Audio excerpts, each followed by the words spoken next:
شہر حیدرآباد میں دن بدن کرائم کے واقعات میں اضافہ ہی ہوتا جا رہا ہے۔ کبھی مرڈر، کبھی ہاف مرڈر یعنی اٹیمپٹ ٹو مرڈر، تو کبھی معصوم لڑکیوں کے ساتھ غیر غلط واقعات پیش آیا کر رہے ہیں، تو کبھی عوام کے پاس سے جبری طور پر گولڈ، کیش وغیرہ کی لوٹی کے وارداتوں کو انجام دیا جا رہا ہے، جس کی وجہ سے اب عوام میں تشویش پائی جا رہی ہے اور پھر کرائم کی ان وارداتوں کو لے کر پولیس عملے پر بھی سوالیہ نشان کھڑے ہو رہے ہیں، کیونکہ پولیس عملے کی طرف سے یہ دعویٰ کیا جا رہا ہے کہ کرائم پر قابو پایا گیا ہے۔ اگر یہ بات سچ ہے تو پھر وقفے سے ہر روز یا ایک دناڑ اس طرح کے واقعات پیش نہیں آیا کرتے تھے، جس سے ایک بات بھی سمجھ میں آ رہی ہے کہ کرمنلز کو اب پولیس کا ڈر و خوف بھی باقی نہیں رہا۔ حالانکہ کرمنلز کے مقابل میں تو عام آدمیوں پر پولیس کی طرف سے زیادہ سختی بڑھتی جاتی ہے، شاید اسی وجہ سے بھی کرمنلز کے حوصلے بلند ہوتے جا رہے ہیں اور پھر یہ لوگ کرائم کو بہت ہی آسانی کے ساتھ انجام دے رہے ہیں،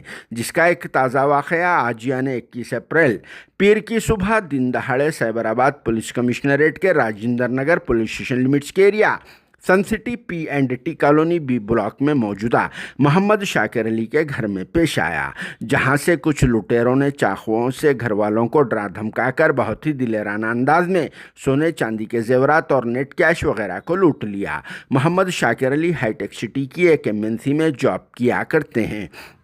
وہ حسب روایت صبح اپنی ڈیوٹی جانے کی تیاری کر رہے تھے، جبکہ ان کی اہلیہ کچن میں پکوان کر رہی تھی اور گھر میں ان کے اور بھائی کے 3-4 بچے موجود تھے۔ تبھی ان کے مکان میں 4 لوگ دروازے پر بیل ناک کر کے اندر داخل ہو گئے اور پھر ان چاروں میں سے 3 لوگ اپنے چہروں کو ماسک سے ڈھانک لیے تھے اور پھر یہ لٹیرے گھر والوں کے گلوں پر چاقوؤں کو رکھ کر انہیں جان سے مار دینے کی دھمکی دیتے ہوئے شاکر علی کی اہلیہ کو بیڈ روم میں جبری طور پر لے گئے اور وہاں المارہ کھلا کر اس میں رکھے ہوئے 6 تولہ گولڈ اور 20 تولے چاندی کے زیورات اور پھر 20,000 روپے نیٹ کیش کے علاوہ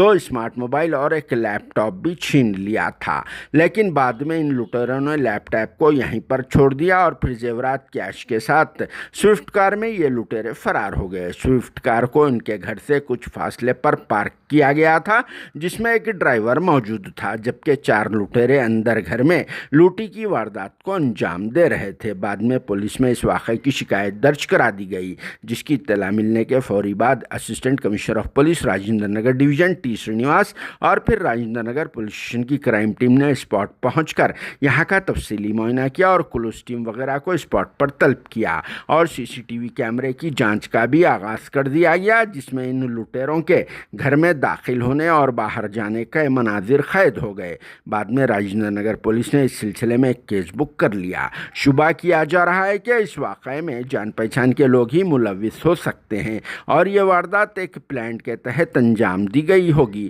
مزید تحقیقات جاری ہے، پھر بھی اس پر آپ سب کا کیا کہنا ہے کامنٹ باکس میں ضرور جواب دینا۔ Bureau report RS news Hyderabad.